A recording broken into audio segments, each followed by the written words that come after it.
Nigeria. Well, the PDP seems to be the party that is in the eyes of the storm as we speak. A lot of crisis within the party between their presidential flag bearer, Atiku Abubakar, and the governor of Rivers State, Nyesom Wike. We'll come back to that much later. Not now. We discussed that on another program this week. Today we are looking at the insistence by INEC that they will have to use, they will have to transmit results of next year's general election electronically. How would that really stop election fraud? Next year and going forward, we have in the studio with us Mr. Ade Shorunke, is public affairs analyst, political affairs analyst, joining us this afternoon. Good afternoon, Mr. Shorunke. Good afternoon. Now, electronic transmission of results.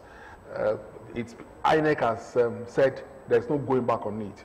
That's what they're going to use for next year's election. Now, I don't think we need to question the seriousness of INEC in this regard, but the workability of this when you look at so many factors. I think it is workable. I mean, the only issue that people have raised over the years is the network coverage all over the country. But I think they've also given us an explanation towards that, and that what they intend to do is that just transmit. When you get to network, normally when you send a message, the moment the message will go, it might not deliver, but when you get to a network area, I mean, to give you a signal that the message has been sent. So I think that was the explanation that Mr. Okoye gave the last time he was questioned, which to me looks good. The people will see that you have sent it. It might not be a perfect situation as it were, but at least we can start from there. It's a step forward from where we were in the 2019 election. So it means that it's the first time this experience is going to be used by Nigeria.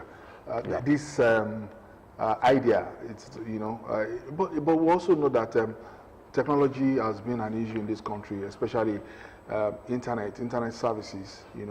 How hopeful do you think? Technology has always been an issue because our infrastructure, particularly when it comes to communication, we've not been able to cover the entire land space. We still have some areas where we have such issues. But like I said, I mean, with what we have, the majority of the land has been covered already. I mean, I don't think it's a tall call for us to insist on having the electronic transmission. They have told us that they are not doing electronic voting. It's just the electronic transmission that they're doing. The collation will still be done manually. And what they just want is a situation whereby at every polling booth, the returning officer there confirms to the voters that he has actually sent, the result of the election as counted at the polling booth. It's giving a level of credibility. A lot of abracadabra happens between the voting center and the collation center. Yeah. So I think INEC has brought this in to be able to overcome such abracadabras that happen, whereby you have another vote declared at the voting center, then another gets to the collation center. Another result lands. Exactly. So by the time you send, it's not that they are going to totally rely on what you have sent, but it means that there should be an agreement between what you have sent and what you are bringing on the form. When there's a contradiction between what you are bringing on the form and what you have sent, then there's a problem somewhere, and the collating officer now has a right to question what you are submitting on your form if it's not agreeing with what you have sent earlier. So it brings about a kind of check to the officers trying to manipulate the results of the election. Another issue is this could just provide an opportunity for Nigerians to access the results of their vote. If you're voting in a particular center, and voting has ended, you could actually look at your phone or go to the website of INEC and check the result. Check the result that has been sent. And then begin to collate too. Exactly. Add this plus that. And we saw that happen during the Osun election. I mean, a lot of, in fact, even before INEC announced the result, everybody already knew, majority knew already who won. Even the contestant himself was already seeing himself costing them even before INEC announced the result. But we're also in the age of cybercrime.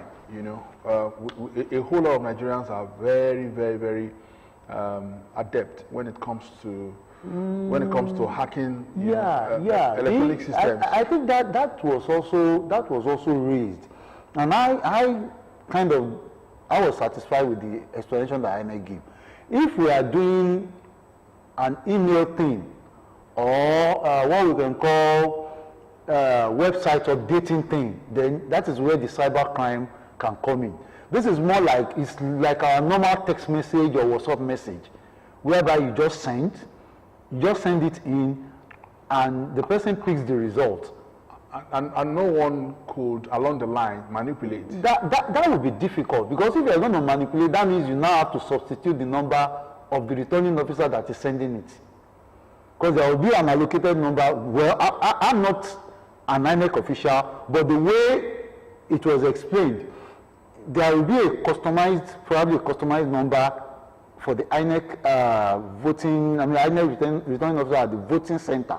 He sends it, so that number is recognized on their portal already. So the moment it comes in, they know that it's coming from a credible source, and they pick it immediately. And I think the workings of these may not be something that INEC wants. I don't think it's strictly going to be on the website. Want to expose, for fear of being manipulated, because I don't think there's any technology that is,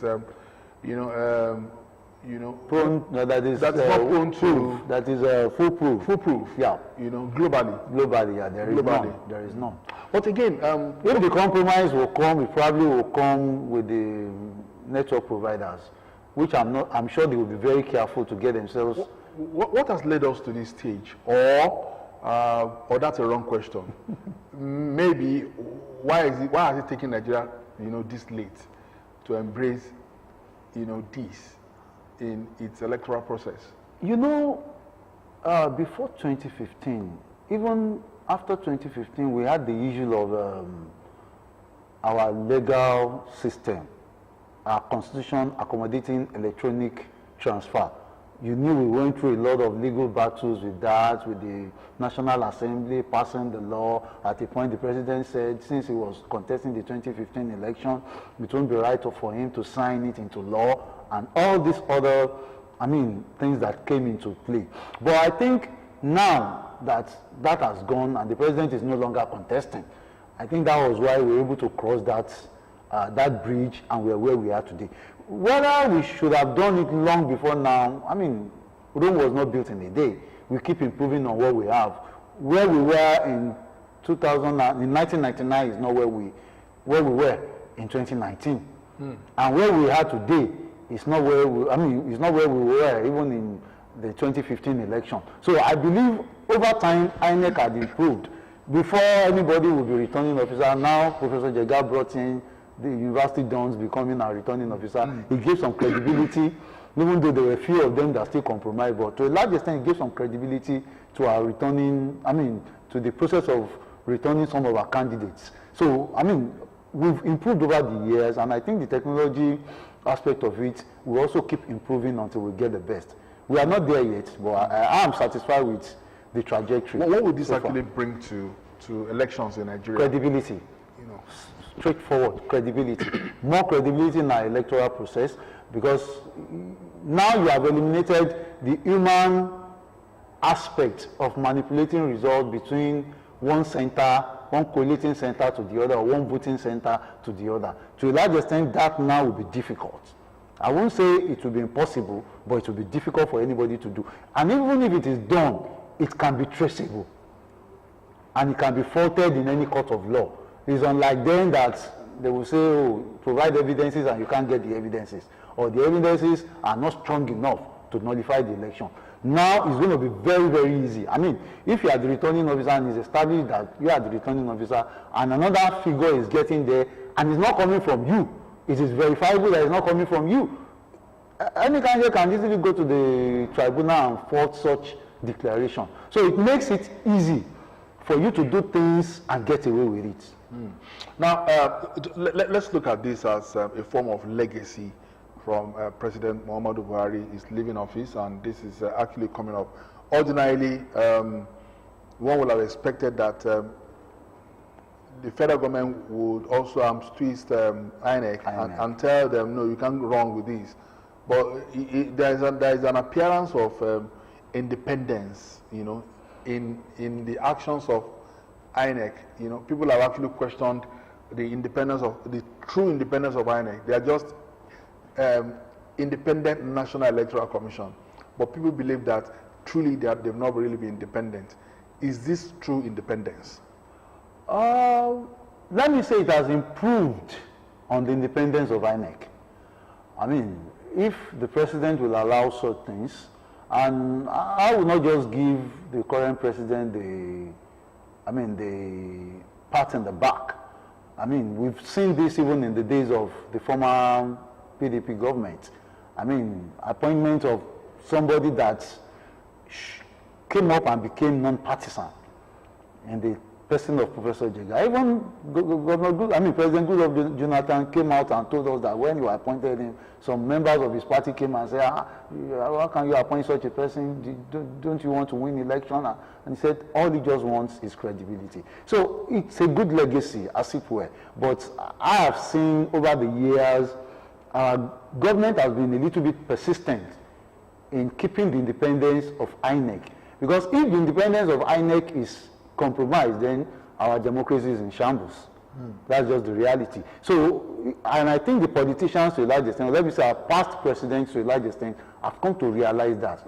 They may not be able to change everything, but if they can at least keep the independence of INEC, there is hope in our democracy. There is hope that the common man has a say in who rules over him or her. There could also be another school of thought that would say that if President Buhari was contesting next year's general election, he wouldn't have allowed this. Maybe not. Maybe not. Maybe not. President Buhari was there when PDP won Oyo State. Yeah, that's true. When they won... and some other states. They recently won Osun. They recently won Osun. He even congratulated the winner before the incumbent governor. So maybe not. What does this say for our democracy? Electronic transmission of results. You know, if you go to the internet, one is likely to you Google past elections in Nigeria. You're likely to see pictures of destruction of ballot boxes, ballot papers. You know. What this translates to is that the moment you don't need to wait until the forms arrive at the collation center before there is what we call an advanced result, as it were. So even if you decide to either kidnap, arrest, kill, or mutilate the forms, all the person needs to do is to get to INEC office and confirm that, yes, that was what I sent.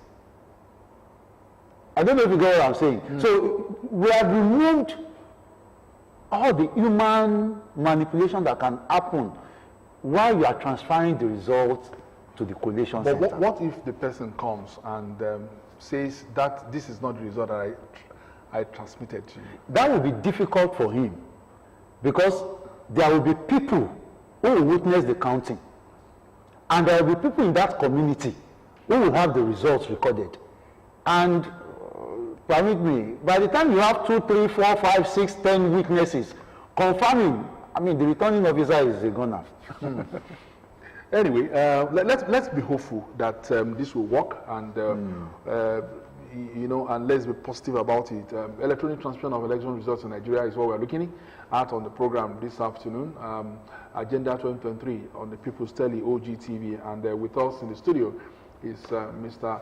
Yade Shorunke, talking about legacies from Buhari, apart from the this particular topic. I think we also look at the electoral law in Nigeria. It has actually gone through a whole lot of revision, rejigging, and could that also be among the legacies of Buhari? The legal framework for any election is the electoral law. And I think the president, for him to have signed the last electoral bill into law, it's a legacy for him. Although I would have expected more, he had to return it for them, that they shouldn't insist on direct primaries and the rest. give the party the option to decide whether they want to use direct primaries, indirect primaries, or consensus. Well, it's neither here nor there, because he was saying that you don't have to insist, because some of these parties had in their constitution the 3 types of primaries. So I think he was being democratic, and his argument was valid, that allow the parties to decide. If the parties decide not to use what is most democratic, let the people decide that they are not comfortable with such a party, rather than the government being the one saying that no, you must follow this. So it appears to give room for some democratic space, as it were, within the parties.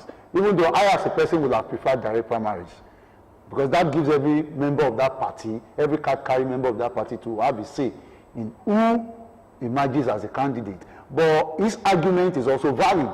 That if these parties have it in their constitution that we have 3 methods of arriving at who our candidates are, and their constitution is presumed to have been acceptable to all members of the party. So why should we now insist as a nation that they must follow only one method? What should the political parties be telling their members, especially their foot soldiers, agents, supporters, who have been used to the old tradition of contesting election results, the crude ways of doing it in the past? I'm not talking about court cases now. I'm talking about, we still have those ochins, who will believe that, oh, we can snatch the boxes, destroy the... Now, what should the political parties be telling them now? Now that this has arrived? I think he's just trying to me, they should be orientating them that, and as much as possible, tell their candidate. Professor Mahmoud Yakub was just saying, was he yesterday or day before yesterday, while he was making a presentation before the House, I can't remember, and he was saying that on the Electoral Offences Commission, and he was saying that, look, asking that these guys should be prosecuted. The beneficiary, the sponsors, should also be attended to. So it's not just arresting the ballot box snatcher or arresting the violent thug. The person who has sponsored the violent thug should also be investigated and possibly prosecuted. So I think if the politicians will love themselves, they need to begin to tell all their supporters that allow the popular result to stand. Do whatever you need to do before the election.